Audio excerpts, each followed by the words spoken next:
Hello friends, आज मी गटारी special बनवणार आहे चिकन पहाडी कबाब। त्यासाठी मला हा मसाला रेडी करायचा आहे। मी घेतला आहे पुदिना, कोथिंबीर, मिरची, लसूण आणि थोडंसं आलं। हे सर्व आपल्याला मिक्सरला बारीक त्याची पेस्ट करून आपल्याला घ्यायची आहे। आपल्याला त्याची पेस्ट करायची आहे बारीक अशा पद्धतीने। एक कढई मी घेतली आहे, त्याच्यामध्ये मी आता जो आपण हिरवा वाटप जे केलंय मसाला हिरवा तो आपण त्याच्यामध्ये टाकणार आहोत। त्याच्यानंतर त्याच्यामध्ये मी दही टाकते अर्धा वाटी, थोडीशी हळद टाकणार आहे, कारण हळदीने कसा काळपट कलर येत नाही, तसा हिरवा कलरच राहतो। थोडंसं मीठ टाकूया आपण चवीनुसार, आणि मी धने पावडर टाकले, आणि एकदम नावाला मी आपला फूड कलर असतो ना तो थोडासा मी टाकलाय।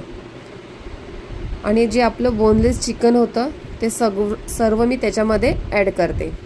प्रॉपर मिक्स करून आपल्याला घ्यायचं आहे।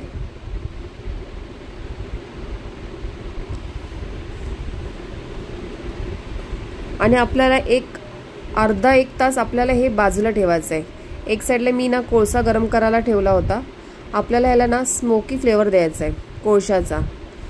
त्यासाठी कोळसा व्यवस्थित गरम करून घ्यायचा आहे, गरम आणि त्याच्यावरती आपल्याला थोडंसं तेल किंवा तूप आपण काही टाकू शकतो, ते आपल्याला त्याच्यामध्ये ॲड करायचं आहे। आणि तेल टाकल्यावरती आपण पटकन त्याच्यावरती झाकण ठेवायचं आहे। तो धूर अजिबात बाहेर जाता कामा नये, आतमध्येच धूर पाहिजे, कारण त्याच्याने स्मोकी फ्लेवर खूप छान येतो।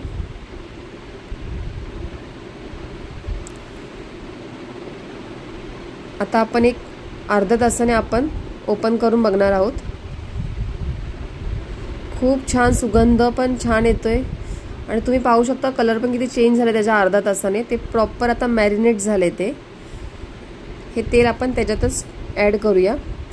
आपण एक कढई गरम करायला ठेवले, त्याच्यामध्ये मी थोडंसं तेल टाकलंय, आणि बघा मी कशा पद्धतीने ते पीस मी डीप फ्राय नाही करत आहे, मी शॅलो फ्राय करते। अशा पद्धतीने आपल्याला हे चिकन फ्राय करून घ्यायचं आहे। चिकन बोनलेस आहे, पटकन शिजणार आहे आपलं चिकन।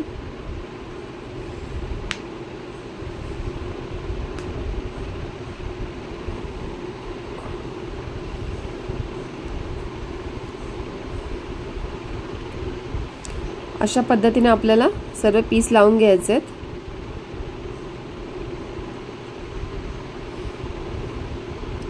आणि आपण एक 10 मिनिटं हे शिजून घेणार आहोत।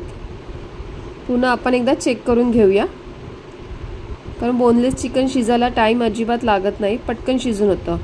तुम्ही पाहू शकता चिकन आपलं शिजले ऑलमोस्ट, आणि कलर पण किती छान आलाय। एकदम तंदुरी फ्लेवर वाटतोय, तंदुरी झाल्यासारखेच वाटतात। बिना तंदूर करता म्हणजे तुम्ही बघा सेम तसेच झालेत,